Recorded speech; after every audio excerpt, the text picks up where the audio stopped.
Chapter 58, Intellect and Emotion. Does the customer typically buy the best value, or does she buy what she feels to be the best value? In reality, people usually do what their emotions dictate, then find the logic to justify it. Nothing is quite so important as emotion in advertising and selling, regardless of what you sell. The important things to grasp are the intangibles. As an expert in your industry, you see your product far more intellectually than does your customer. The benefits you see in your product are different from the benefits your customer sees.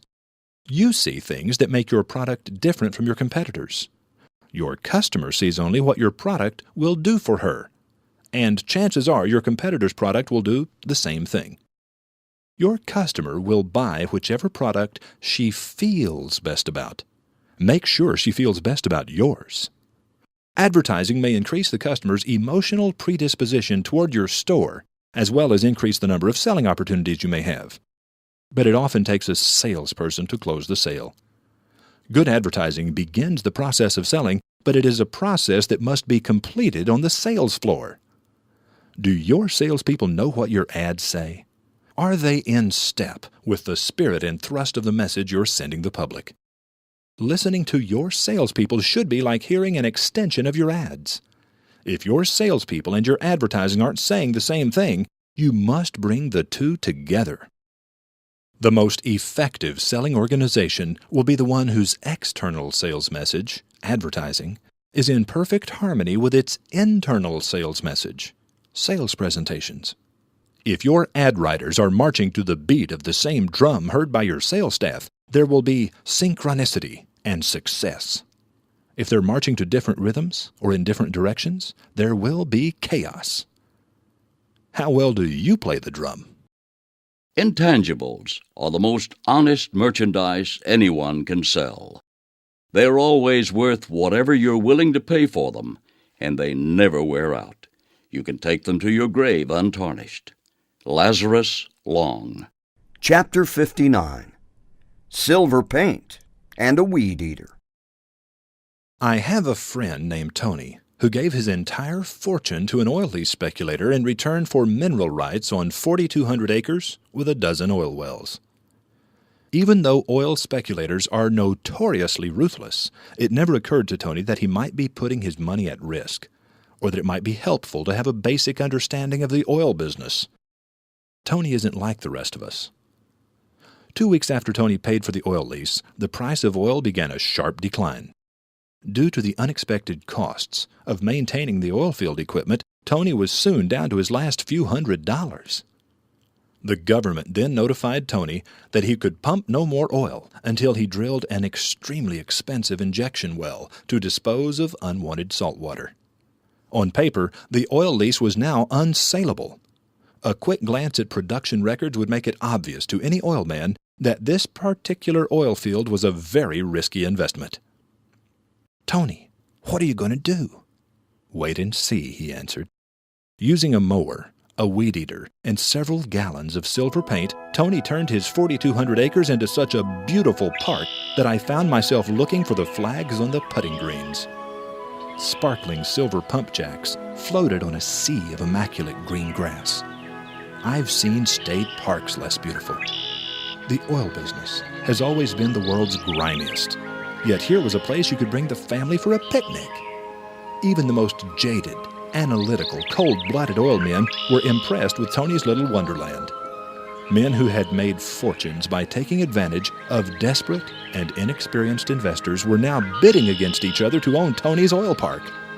Having already decided in his heart to buy the oil field, each man now studied the production records to see what might be done to increase oil recovery. Silver paint and a weed eater enabled Tony to recoup his initial investment, recover all his expenses, and make an additional $70,000. As for me, I learned a priceless lesson about the power of a compelling presentation. My friend Tony knew oil men are like the rest of us. They find the intellectual logic to justify what their emotions have already decided. Using a weed eater to create a powerful presentation, Tony recovered his fortune and with his profits bought a fleet of sports cars. Is there any way to put the power of presentation to work for your business? Chapter 60. The Way Things Ought to Be. We have a client I call the sanctimonious bastard. But it's okay, because I call him that only to his face, never behind his back. Sank lives in the land of the way things ought to be, where he is an energetic crusader writing highly intellectual multi-page discourses concerning everything wrong with the world and what needs to be done about it. In the land of the way things ought to be, Sank wears a bright red cape and tall black boots and has a big red S on the front of his costume. Unfortunately, in the land of the way things really are, Sank is just a regular guy with glasses and a Subaru. Yet the world needs sanctimonious bastards. Without them, we would have no letters to the editor in our newspapers and magazines. We would never have the chance to sign all those worthwhile petitions, and no one would ever urge us to vote for Guido Meyer. Without sanctimonious bastards, there would be no social reform of any kind, and there might never have been a Boston Tea Party or an American Revolution. Taxation without representation? Sounds okay with us, King George. There's nothing wrong with being a sanctimonious bastard, but I need to warn you, there's no money in it, because most of the world lives in the land of the way things really are, where the number one song is, "What's in it for me?" All of us have a little self-righteous sanctimony in us, but it's rarely good to include it in your advertising, and even more rarely does it profit you to carry it onto the sales floor. Pious experts do a very poor job of making people feel good. Presidential candidate Walter Mondale was acutely aware of all that was wrong with America, and he offered clear advice about what we must do to become, once again, a great and mighty, good and wonderful nation. On the other hand, we had a bright-eyed, cheerful Ronald Reagan assuring us that we were already great and mighty, good and wonderful, and that we didn't need to do anything except try to have a good time. History records who made the sale. Reagan won by one of the largest margins in the history of our nation. Mondale may have had a better understanding of the problem, but Reagan understood the solution, which was simply this: make people feel good. It's amazing what people can do when they feel good. Can you make people feel good? More importantly, will you? Chapter 61. A 2-peso Weather Report. Fred Peitzel is a pilot flying into Mexico with an uneasy feeling about the weather. Fred radios ahead for a weather report, knowing he must pay for all control tower services immediately upon landing. "Senor," asks a voice, "do you want the 2-peso weather report, or do you want the 5-peso weather report?" Fred silently wonders how much the accuracy of the weather report changes with the price. "I think I'd prefer a 10-peso report if you've got one," he says. Fred Peitzel is a very wise man. I am standing in the front yard of my close friend Lauren Lewis when a blue Cadillac pulls into his driveway. Lauren is known as a brilliant pool player, a wonderful storyteller, and a mechanical genius who has a weird psychic bond with Cadillacs. Lauren shouts to the driver, "Pop the hood and leave it running," and then begins messing with things in the engine compartment before the man has even gotten out of his car. While Lauren is twisting bolts and pulling wires, the driver introduces himself and begins telling his sad story over Lauren's shoulder. "I've had it every place in town, and you're my last hope. This car's been in and out of the shop for the past 2 months, and I've spent more than $500 to fix the air conditioner, but it still won't blow cold. No one can figure it out. One of the guys down at the dealership said I should bring it to you, but I don't want to leave it here unless you're certain you can fix it."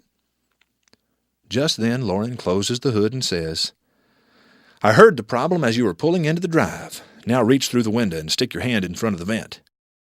The man's eyes widen. He shouts, "It's ice cold! It's ice cold!" "That'll be $50, says Lauren. "What?" exclaims the man. "I've only been here 3 minutes. You can't charge me $50 for just 3 minutes. Lauren nods. "You've got a point," he said. He reaches inside the Cadillac, takes the keys out of the ignition, and stuffs them into his pocket. "Follow me," he says. Inside the house, Lauren hands the man the telephone and says, "Call your wife to come and pick you up. Your car will be ready in a week." David Wise, a good friend of mine with a reputation for artful negotiation and an office on Fifth Avenue, tells his children, "Always negotiate the price of products. Never negotiate the price of services. The services you get for half price are not the same services you get for full price." Somewhere in Oklahoma is a knucklehead driving a Cadillac who would disagree with David Weiss. It is especially for knuckleheads like him that Mexican air traffic controllers offer 2-peso weather reports. How about you? Would you prefer your car to be fixed in 3 minutes for $50 or not fixed for $500? Do you want the 2-peso weather report or the 5-peso weather report? Experience is the hardest kind of teacher. It gives you the test first and the lesson afterward. Anonymous. Chapter 62. Is failure the key to success? The president of Coca-Cola said, "The moment you let avoiding failure become your motivator, you're down the path of inactivity. You can only stumble if you're moving. If you don't have a few failures, you're not taking enough chances." Nobody can be right all the time, and the big companies didn't become big by playing it safe. During the formative years of Eastman Kodak, George Eastman criticized an associate in England for his overall timidity and lack of progress. "You in England are too cautious and afraid of making mistakes. We in the States make our mistakes and straighten them out before you even begin to make them." Home run slugger Babe Ruth was also the league leader in strikeouts during his career. Walt Disney was fired from an early job with an advertising agency because of a singular lack of drawing ability. And Henry Ford went bankrupt before he built the first Model T. The secret, it seems, is to cheerfully embrace your failures and to count on your successes to outweigh them. Take a chance. Risk failure. Change something that needs changing.